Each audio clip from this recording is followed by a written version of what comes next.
A poco más de 48 horas de los terremotos que sacudieron Colombia, una pregunta comenzó a repetirse en redes sociales y a preocupar a miles de personas.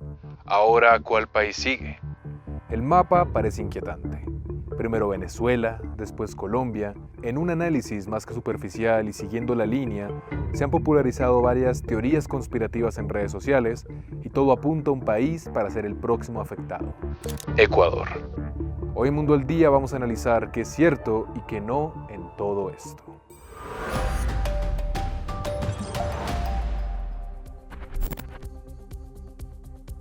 La sensación de que existe una especie de recorrido sísmico por América Latina puede parecer lógica.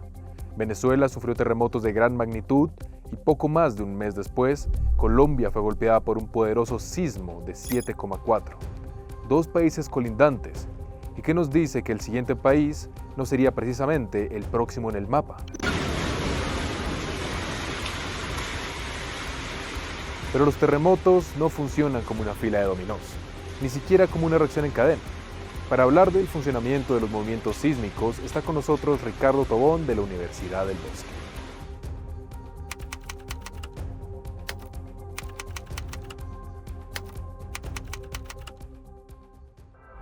Los sismos son acumulación de energía que se da producto y se da en el interior del planeta. En este caso, para nuestra región, Colombia, Ecuador, Perú, Venezuela, estamos en contacto de unos fragmentos del planeta que se llaman placas tectónicas. Una de ellas, que es la placa Nazca, que está en el océano, está subduciendo, es el concepto técnico, o sea, metiéndose debajo de la placa suramericana, que es donde está Ecuador, Colombia y Perú. Esta subducción genera que nuestro continente esté más apretado, genere muchos esfuerzos, y cuando ya está muy sobrepresionado, lo que hace simplemente es liberar la energía. Entonces, eso es lo que genera un sismo. Muchas veces esa energía se acumula bastante y puede generar sismos muy potentes con una alta magnitud, como en el caso que vimos hace mes y medio en Venezuela, o como que ocurrió el día lunes acá en Colombia. Constantemente el planeta se está moviendo y está liberando sismos, o está generando sismos, liberando energía. Unos con muy poca magnitud, otros con mucha magnitud. Entonces, esa es la forma como funcionan los sismos o cómo se generan los sismos en esta parte del planeta. Aquí pues en Sudamérica. Unos sismos pueden provocar otros. Sí, no, que es muy complejo. Por lo general siempre son energías liberadas, fracturan en el interior del planeta, en esas placas se libera la energía y ellas, una vez que se libera la energía, generan unas fisuras o generan fricciones y se comienza a reacomodar nuevamente. Cuando se está reacomodando otra vez las placas tectónicas también pueden generar sismos, ¿sí? Entonces eso es lo que llamamos comúnmente las réplicas, que pueden ser incluso hasta de intensidades o magnitudes muy semejantes al sismo original. Entonces, que genere unos con otros no es muy común, se puede generar sino réplicas posteriores. Que puede generar un efecto dominó, que entonces aquí se activó un sismo y el sismo posterior se generó en otro país, hasta el momento una evidencia científica de que eso pueda ocurrir.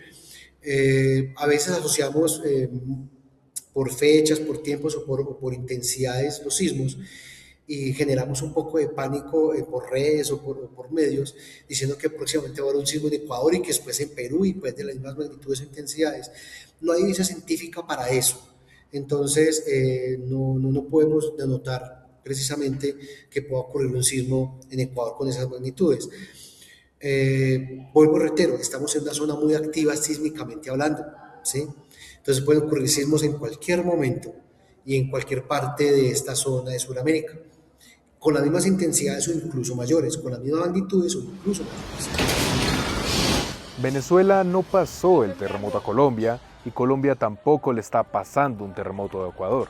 De hecho, los dos eventos tienen características tectónicas diferentes. El terremoto de Venezuela estuvo relacionado con la interacción entre la placa Caribe y Sudamericana, principalmente mediante un movimiento lateral. El terremoto de Colombia, en cambio, estuvo relacionado con la subducción de la placa de Nazca bajo la placa sudamericana. Son mecanismos diferentes y eso es importante porque desmonta una de las ideas que más está circulando. No existe un turno sísmico para cada país. Sin embargo, Ecuador sí es vulnerable a los terremotos.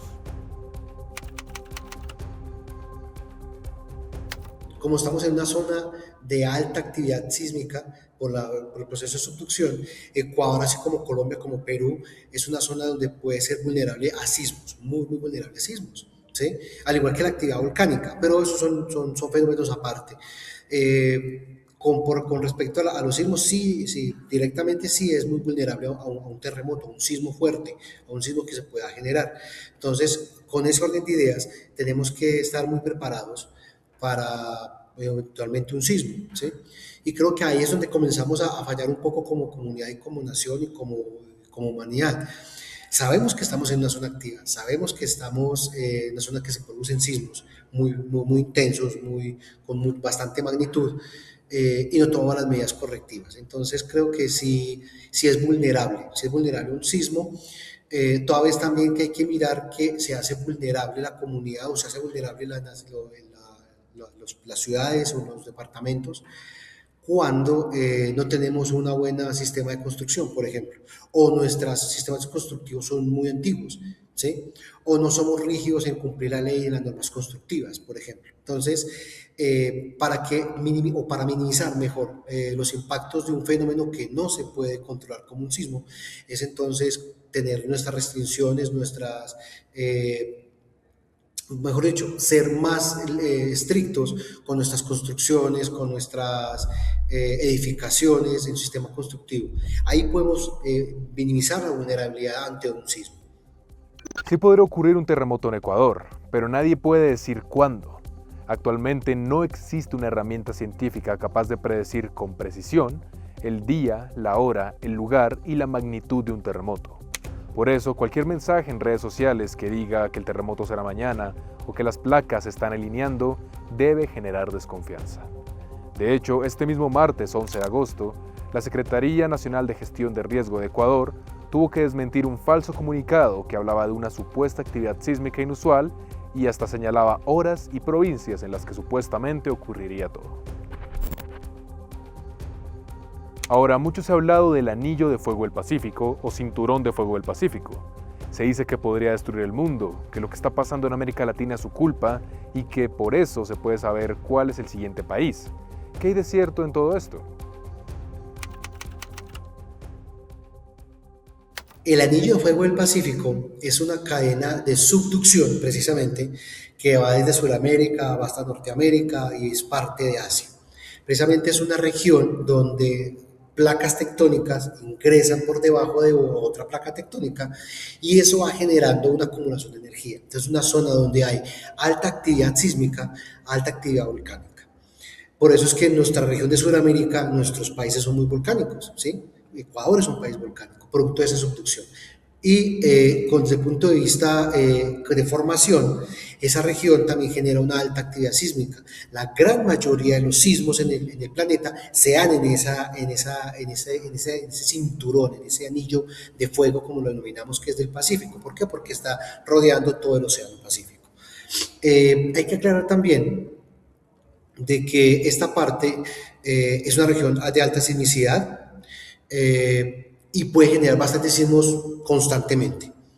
Y por último, si puede destruir al mundo, bueno, eso es una pregunta muy compleja. El planeta tiene su dinámica interna, ¿sí? El planeta tiene su dinámica interna, sus subducciones, su movimiento de placas tectónicas, libera energía constantemente, precisamente para mantener un equilibrio. Entonces decir que va a destruir al mundo, no necesariamente va a pasar eso.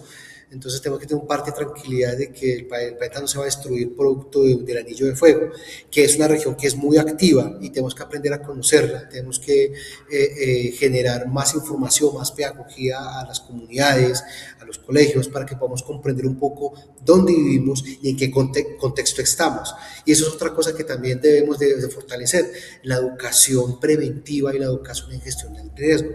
Muchas veces no llevamos lo necesario o lo suficiente desde nuestro concepto hasta las comunidades, y por eso que tampoco entendemos un poco cómo es que se maneja el planeta o cómo se comporta el planeta. En conclusión, entonces, el Anillo de Fuego del Pacífico es una región activa sísmicamente que va a generar muchos sismos, no están interconectados unos con otros, pueden ser aleatorios y son independientes, y en definitiva no van a destruir al mundo. Nadie puede afirmar científicamente dónde será el próximo terremoto. No existe una cadena Venezuela, Colombia, Ecuador. No existe una regla que indique que después de un gran terremoto en un país, necesariamente llegará otro al país vecino, y tampoco existe actualmente una alerta oficial que anuncie un gran terremoto en Ecuador. Pero el riesgo es real. Ecuador no tiene que ser el siguiente, pero en toda la región tenemos que prepararnos para cuando vuelva a pasar, porque tal vez sean meses o en muchos años, pero volverá a pasar.